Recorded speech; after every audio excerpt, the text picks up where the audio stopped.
كتير من الناس لما بيبتدوا يتعلموا انجلش بيسألوا نفسهم السؤال ده: هل ابتدي احفظ كلمات كتير ولا احاول ان انا افهم؟ فيجي يقول الحفظ ولا الفهم، اني افضل بالنسبة لي؟ على فكرة انت شخصيا ممكن تكون بتسأل نفسك السؤال ده دلوقتي: احفظ ولا افهم؟ أنا شخصيا زمان كنت فاكرة إن السر في تعلم اللغة إن أنا أحفظ أكبر قدر ممكن من الكلمات، وفعلا كنت أجيب الديكشناري وأقعد أحفظ في أكبر عدد ممكن من الكلمات لدرجة إن أنا كنت بكتبهم كتير جدا وأحفظهم. بس جيت بعد أسبوع حاولت أذاكر تاني اللي أنا خدته وراجع عليه، لقيت إن أنا نسيت كل حاجة تماما، وكل حاجة اتبخرت وطلعت من دماغي، ولا كلمة كنت فاكراها غير كلمات قليلة جدا.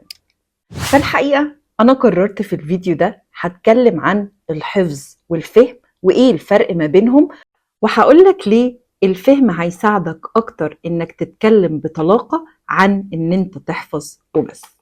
يلا بينا نبدأ.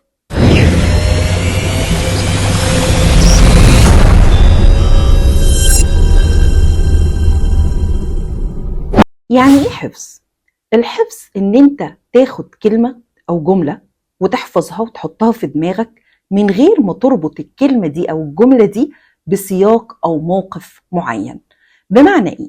يعني لو جيت أديك كلمة زي مثلا كلمة بوك معروفة إنها كتاب، فأنت حفظتها على هذا الأساس، لكن أنت ما استخدمتهاش في أي جمل ولا أي مواقف ولا أي سياق خالص. فخلاص أنت ربطت دماغك وفهمتها إن بوك يعني كتاب. اللي ما تعرفوش بقى إن بوك ليها معنى آخر كفعل، إن أنا أقدر أقول إن هو يحجز مثلا. أوكي؟ زي مثلا لما أنا أقول I booked a hotel room yesterday، معناها هنا إن أنا حجزت أوضة في أوتيل امبارح، فهنا المعنى اتغير تماما.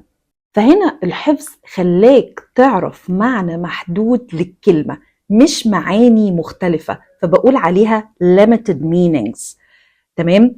فأنا هنا لا حطيت الكلمة في مواقف ولا استخدمتها عشان أعرف استخدمها في مواقف وحاجات أخرى، وده اللي أنا قصدي عليه هنا. وده للأسف بيخلي الناس عمالة تقول أنا عمالة أحفظ في كلمات، لكن ساعة ما عايز يتكلم أو يطلع هو مش عارف يقول حاجة، ولا عارف يستخدم الكلمات في سياق مظبوط أو في مواقف مظبوطة. أنا فاكرة طالبة كانت عندي، وكانت الطالبة دي بصراحة كانت مجتهدة جدا، وكانت بتحب تكتب كل كلمة بتاخدها، كل كلمة جديدة بتاخدها، لدرجة إنها عملت ديكشناري، يعني النوت بوك بتاعتها كانت عاملة زي القاموس. تمام؟ وبتحفظ وتكتب الكلمة ومعناها بالعربي، الكلمة ومعناها بالعربي، لدرجة إنها كانت بترتبها بالترتيب الأبجدي. جت بعد 3 شهور قابلتها مرة بالصدفة، قالت لي أنا عندي كلمات كتيرة جدا وحصيلة كلمات كتيرة جدا، لكن أنا فعلا مش عارفة أتكلم. فهي مش عارفة فين المشكلة.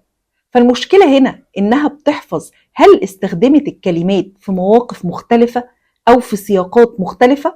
لا للأسف. فهنا كل حاجة ليميتد ومحدودة، وعمرها ما هتطلع الكلام بشكل طبيعي خالص. نيجي بقى للفهم. إيه هو الفهم؟ الفهم إنك تشوف الكلمة في مواقف طبيعية. بمعنى إيه؟ أنا دلوقتي جيت اديتك كلمة زي كلمة run المعروف إن الكلمة دي فعل اللي هو يجري. تمام؟ بس أنا لو جيت حطيتها لك في مواقف مختلفة، يعني مثلا جيت قلت لك the machine runs fast، هي معنى هنا الماشين إنها عمالة تجري بسرعة؟ لا، معناها إن الماشين شغالة بسرعة.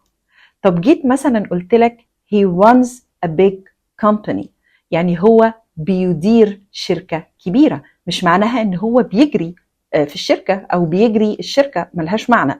فانا هنا run عندي لما استخدمتها في مواقف اخرى غيرت لي المعنى تماما، ما خلتش المعنى limited محدود. انا فاكرة موقف حصل معايا انا شخصيا، ان كان في 5 شباب كانوا عايزين ياخدوا كورس جنرال انجلش ويطوروا اللغة بتاعتهم، عشان كانوا مقدمين على شغل بره. هم كانوا 5 صحاب ومقدمين على شغل بره، والمفروض ان هم مسافرين يعني. المهم قالوا لي عايزين ناخد جنرال انجلش وناخدوه مع بعض، وكان بصراحه مستواهم كان B1 B2، فالدنيا كانت قريبه من بعض. المهم اخدوا الكورس، وبعد كده جت كلمه run في سياق او في موقف من المواقف واحنا بناخدها، فجت run a business. ففي ناس منهم اتصدموا، في كان بصراحه سمعوا الاكسبريشن ده قبل كده وفي ناس لا، فقالوا لي ايه ده run يعني يجري، ايه علاقتها برun a business؟ run a business هنا ان انت بتدير بزنس معين، يعني مثلا لما اجي اقول لك I run my own business يعني انا بأدير الشغل الخاص بتاعي انا my own business. فهنا run انا استخدمتها في موقف تاني خالص، ادتني معنى اخر. فده ليه هم استغربوا؟ لان اوريدي هو كان بالنسبه لهم run يجري، مش عارفين معاني ليها تانية، ما استخدموهاش في مواقف تانية، فكان الموضوع لمتت برضه. دلوقتي انا هشارك معاكم تجربتين حصلوا مع نفس جروب من الناس. كنت بدي كورس الحقيقه conversation لادults، والحقيقه لما ابتدينا قالوا لي طب احنا ينفع نحفظ كلمات، احنا عايزين نزود حصيله الكلمات عندنا، فايه رايك لو نزود كلمات؟ انا الحقيقه ما بحبش اضايق الناس واحنا بناخد الكورسز، بحب ان احنا دايما نخوض التجربه. فالصراحه انا ما اعترضتش، قلت لهم مفيش مشكله، انا هديكم النهارده 20 كلمه جديده. وال20 كلمه الصراحه كانوا خاصين بالريستورانت، يعني المطعم انك تروح تطلب اوردر والكلام ده كله. اوكي، فاديتهم ال20 كلمه وفعلا حفظوها، وفضلنا ساعه عملنا حفظ عليهم وكررناهم وحلينا عليهم. والحقيقه بعد كام يوم لما اخدنا السيشن الثانيه فجيت اسالهم عن الكلمات تاني، لقيت ان 70% منهم مش فاكر الكلمات. فده طبعا ضايقني جدا، وحسيت ان هو ايه ده، انتوا ازاي ما حفظتوش الكلمات؟ بس الصراحه انا ما اتضايقتش. عارفين ليه؟ لان انا كنت قاصده اعمل ده عشان اوريهم الفرق. المره اللي بعدها لما لقيتهم ناسيين الكلمات، 70% ناسيين الكلمات، الحقيقه عملت الموضوع بطريقه تانية خالص. قلت لهم خلاص احنا هناخد ال20 كلمه تاني، بس الحقيقه هنحطه في conversation وهتبقى role play. خليت حد فعلا يبقى هو الويتر، وحد رايح المطعم يطلب اوردر، وابتدى يبقى فيه الكلام بقى رايح جاي، ففي conversation. فهنا انا استخدمت الكلمات ال20 كلمه اللي احنا اخدناهم، استخدمتها في مواقف حقيقيه، فابتدوا حتى لو غلطوا بقيت بصلح، وبقينا نأكد على المعلومه، فالكلام كله لزق في دماغهم. طب ايه اللي حصل بعد كده؟ تخيلوا بقى الاسبوع اللي بعدي لما جيت اسألهم تاني عن الكلمات دي، لقيت انهم كلهم فاكرين 90% من الكلمات. وده ليه؟ عشان احنا استخدمنا الكلمات بشكل طبيعي، بشكل نورمال، طلعت في موقف، فده اللي ثبت اكتر من ان هم يحفظوا. عشان كده التجربتين دول حبيت اشاركهم معاكم، عشان فعلا تفهموا قد ايه الحفظ ممكن يضر، مع ان الحفظ احيانا بيبقى مهم، وده اللي انا هقوله لكم في الحلقه دي. نيجي بقى للسؤال اللي اكيد هتساله لنفسك دلوقتي، طب يعني انا اركز على الفهم ولا احفظ ولا اعمل ايه بالظبط؟ ايه اللي يناسبني، الفهم ولا الحفظ؟ الحقيقه الحفظ انا لسه قايله لكم ان هو بيضر احيانا، لكن ساعات بيبقى مفيد، وخصوصا لو حضرتك beginner يعني لسه في البدايه. لو انا هعتمد على الحفظ مفيش مشكله، لو انا لسه في البدايه في تعلم اللغه، بس اركز على كلمات اساسيه ملهاش معاني اخرى، فده طبعا هيفرق معانا.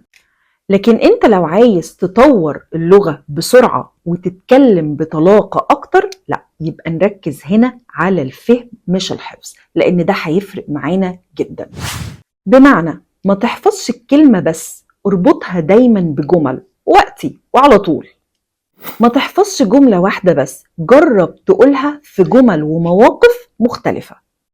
الكلمات اللي انت أخدتها خليها جزء من يومك، كل يوم تمارسها، كل يوم تستخدمها. يعني مثلا لو أنا بتعلم لسه كلمة زي كوفي القهوة، أستخدمها في 3 جمل مختلفة. أقول مثلا I drink coffee every morning. ممكن أستخدمها في سؤال وأقول Would you like some coffee؟ وممكن أقول The coffee tastes amazing، يعني طعمها حلو قوي. الخلاصة الحفظ ممكن يساعدك، زي ما قلت لو انت لسه في بداية الطريق لتعلم اللغة، لكن الفهم والتجارب العملية هتسرع معاك أكتر الدنيا وتخليك تتكلم بطلاقة.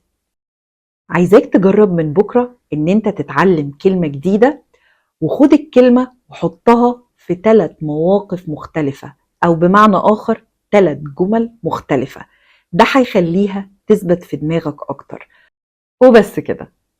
لو حابب بقى تعرف المرة الجاية في الحلقة بتاعتنا ليه تعلم الجرامر مش كافي لإتقان اللغة، استنونا في الفيديو الجاي الأسبوع الجاي. عايزاك في الكومنتس تقولي انت بتعتمد على الفهم ولا الحفظ أكتر. يلا مستنياكم.